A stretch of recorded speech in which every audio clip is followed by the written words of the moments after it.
Sexta Aliyah, Bereshit 21, 22 al 34. 21:33.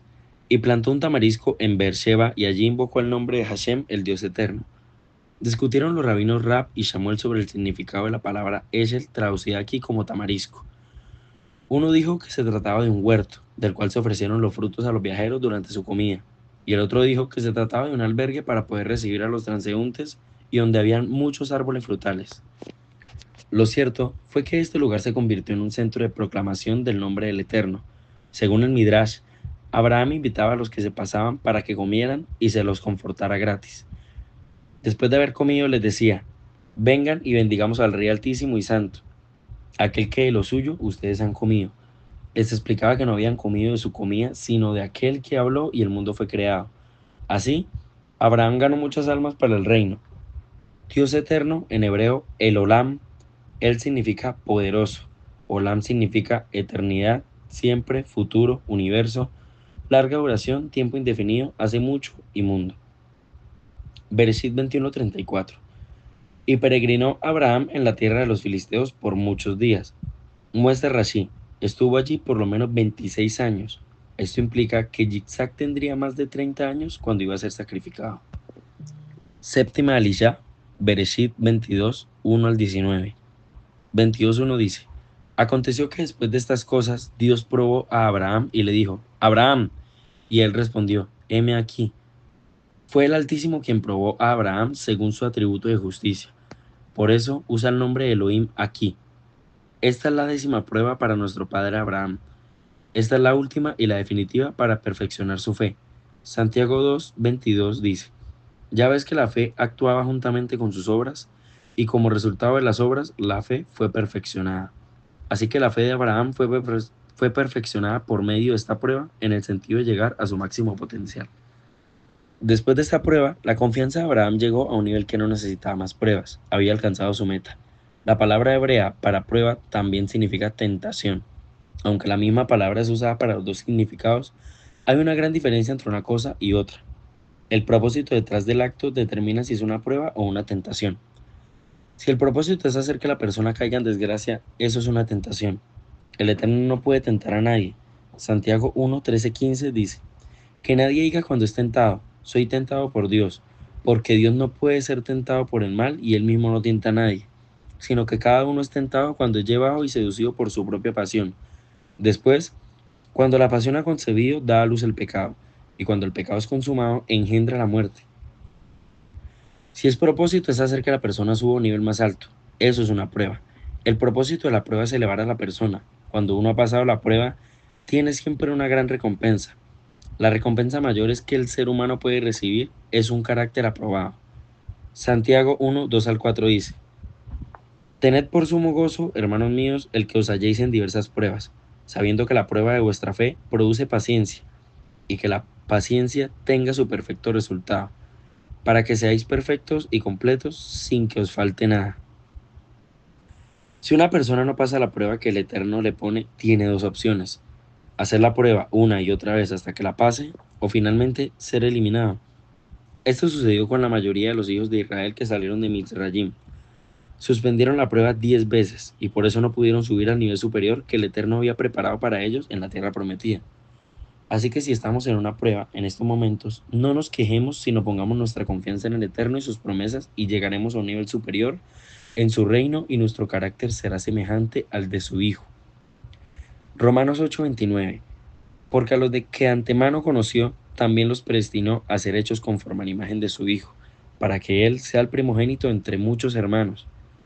Bereshit 22:2 dice: y dijo: toma ahora a tu hijo, tu único a quien amas, a Yitzhak, y ve a la tierra de Moriah y ofrécelo allí en ofrenda de ascensión sobre uno de los montes que yo te diré. La palabra ahora en hebreo es na. Tiene dos acepciones: por favor y ahora. Esto quiere decir que no es una orden fuerte del Eterno, sino una petición suave. El Eterno quería probar la sinceridad de Abraham, si realmente estaba buscando los deseos del cielo o sus propios deseos. Abraham llevaba mucho tiempo sin sacrificar animales, y ahora el Altísimo le pide como sacrificio a su hijo único, a quien más amaba. Este sacrificio constituye uno de los pilares en el judaísmo. Por los méritos de él se reclaman las oraciones de cada mañana el favor del Eterno para la vida. Abraham era un compañero de pacto con el Eterno.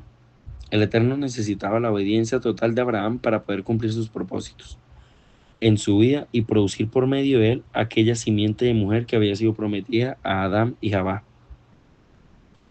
Como Abraham le entregó a su hijo único, así el Eterno entregó a su hijo único para hacer un sacrificio de pecado, no solamente por la descendencia de Abraham, sino por todo el mundo. Si no estamos dispuestos a sacrificar por amor al Eterno lo que más nos gusta, entonces tenemos algo en nuestra vida que está por delante de Él, y eso se ha convertido en un Dios falso para nosotros. El Eterno tiene el primer lugar de nuestras vidas, y si hay algo en mi vida que desafía ese lugar, Él va a pedir que lo sacrifique. ¿Estoy y estamos dispuestos para ello? La tierra de Morá es Jerusalén. Según el Midrash, Moría alude a que allí se daría la instrucción o orá a todo Israel. Segunda de Crónicas 3:1. Entonces Salomón comenzó a edificar la casa de Hashem en Jerusalén, en el Gente Moriah, donde se había aparecido a su padre David, en el lugar que David había preparado en la era de Ornán Jebuseo. Bereshit 22:3 dice: Abraham se levantó muy de mañana, aparejó su asno y tomó con él a 2 de sus mozos y a su hijo Zikzag, y partió leña para la ofrenda de ascensión y se levantó y fue al lugar que Dios le había dicho. La obediencia de Abraham por amor al Eterno le hizo madrugar para cumplir con diligencia los deseos de su señor, Adón. La palabra lugar de los versículos 3, 4, 9 y 14 en hebreo es Macom. Este término muchas veces tiene una alusión al Eterno y es uno de sus muchos nombres, especialmente en la relación al lugar del templo. Habla de su omnipresencia, pero también de su presencia manifestada en un lugar específico. 22:4 dice: Al tercer día alzó Abraham los ojos y vio el lugar de lejos. En relación con el sacrificio del Hijo único del Padre, hay una referencia al tercer día. Esto alude a la resurrección del Mashiach en el tercer día. La expresión tercer día en hebreo es Yom HaShlishi. Aparece 28 veces en 26 versículos de las escrituras hebreas. Elohim había prometido mostrarle a Abraham el lugar. Por lo tanto, cuando dice que vio el lugar no era de cualquier manera, sino de una manera profética. Cuenta el Midrash: vio una nube de gloria por encima de la montaña. Bereshit 22:5 dice: Entonces Abraham dijo a sus mozos: Quedaos aquí con el asno, yo y el muchacho iremos hasta allá, adoraremos y volveremos a vosotros. La expresión volveremos indica que Abraham creía que el Eterno iba a hacer algo grande en ese momento. No en vano Abraham es llamado el padre de la fe. Este pasaje es una prueba de ello, puesto que sabiendo, aún, a lo que iba, tenía la convicción de que los dos regresarían. Él sabía que el Eterno podía revivir a su hijo muerto. Hebreos 11, 17 y 19 dice: Por la fe, Abraham, cuando fue probado, ofreció a Zikzag, y él, que había recibido las promesas, ofrecía a su hijo único, a quien se le dijo: En Zikzag te será llamada descendencia. Él consideró que Dios era poderoso para levantar aún de entre los muertos, de donde también, en sentido figurado, lo volvió a recibir. Bereshit 22, 6 al 8 dice: Tomó Abraham la leña de la ofrenda de ascensión y la puso sobre Zikzag, su hijo, y tomó en su mano el fuego y el cuchillo, y los dos iban juntos, y habló Zikzag a su padre Abraham, y le dijo: Padre mío.